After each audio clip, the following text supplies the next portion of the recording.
வணக்கம் friends, welcome to பிரதீம்னா pictures. நம்ம பார்த்தீங்கன்னா ஒரு வாரத்துக்கு மேலே நம்ம வீடியோ போடலை. சில சூழ்நிலைகள் காரணமாக நம்மளால் போட முடியாமல் போச்சு. இனிமேல் டெய்லி வீடியோ வந்துட்டுருக்கோம். பாருங்க, சிரமத்துக்கு மன்னிக்கவும்.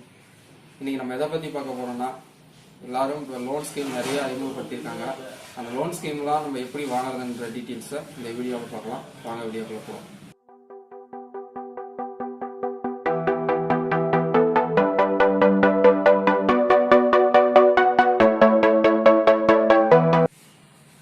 ஓகே ஃப்ரெண்ட்ஸ், நம்ம பார்த்தீங்கன்னா இன்னைக்கு கவர்மெண்ட்ல பார்த்தீங்கன்னா நிறைய லோன் ஸ்கீம்லாம் இருக்கு. நம்மளுடைய குழந்தைகள் படிப்பு செலவாகட்டும், வீடு கட்டுறதுக்கு லோனு, அப்புறமா பார்த்தீங்கன்னா தொழில் தொடங்க லோன், இது மாதிரி நிறைய ஸ்கீம் இருக்கு. இதெல்லாம் நம்ம வாங்குறதுக்கு பார்த்தீங்கன்னா ஏதோ ஒரு இடைத்தரகரை வச்சு தான் நம்ம மூவ் பண்ணுவோம்.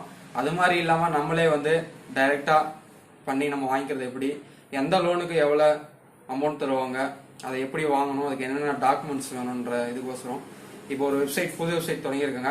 அந்த வெப்சைட்டை நாங்கள் சொல்லக்கூடிய சூழ்நிலை எப்போ இல்லை, அதனால அதை டிஸ்கிரிப்ஷனில் நம்ம கொடுக்குறோம். அதை பார்த்து நீங்கள் தெரிஞ்சுக்கோங்க. தமிழ்நாட்டுக்கு இதுக்கு ஒரு ஹெட்டு போட்டிருக்காங்க. அதே மாதிரி அந்தந்த மாவட்டத்துக்கு ஒரு பொறுப்பாளர்களை போட்டிருக்காங்க. அது இல்லாமல் பார்த்தீங்கன்னா 8 வங்கி அதிகாரிகளை இதில் சேர்த்திருக்காங்க. ஏன்னு பார்த்தீங்கன்னா வங்கியில வாங்கும் போது சில சிக்கல்கள் நமக்கு இருக்கும். அந்த சிக்கல்கள் எல்லாம் எப்படி நம்ம எதிர்கொண்டு அதை கரெக்டான இதெல்லாம் நம்ம ப்ரொசீஜர்லாம் மெயின்டைன் பண்ணி வாங்குறதுக்கோசரம் 8 அதிகாரிகள் இது பண்ணியிருக்காங்க. இதில் முக்கியமாக பார்த்தீங்கன்னா வங்கியினுடைய மேலாண் இயக்குனர் ரமணன் அவர்கள் நியமிக்கப்பட்டிருக்கார். ஸோ இது அனைத்து சாதாரண மக்களுக்கும் கிடைக்கணுன்ட்டு இந்த வெப்சைட்டை தொடங்கியிருக்காங்க. அந்த வெப்சைட் நேம் நாங்கள் சொல்லக்கூடிய சூழ்நிலைகளில் ஏன்னா தவிர்க்க முடியாத காரணங்கள், சில காரணங்கள் இருக்கு. அதனால உங்களுக்கு தேவைப்படுறவங்க நீங்கள் கமெண்ட் பண்ணலாம். அடுத்தது பார்த்தீங்கன்னா இது நீங்க அந்த வெப்சைட்ல போயிட்டு நீங்க ரிஜிஸ்ட்ரேஷன் பண்றதுக்கு என்னென்ன தேவைன்னு பார்த்தீங்கன்னா உங்களுடைய நேம், மொபைல் நம்பர், உங்களுடைய ஃபோன் நம்பர், இமெயில் ஐடி, நீங்க என்ன பர்பஸ்க்கு லோன் அப்ளை பண்றீங்க, எவ்வளவு அமௌண்ட் தேவைன்ற நீங்க ரிஜிஸ்ட்ரேஷன் பண்ணீங்கன்னா போதும்.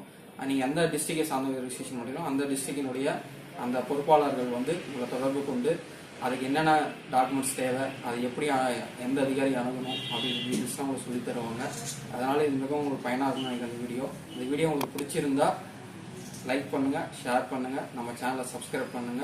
மறக்காம தேவைப்படுற கமெண்ட் பண்ணலாம். கண்டிப்பா நாங்கள் ரிப்ளை பண்ணுவோம். Okay, bye friends.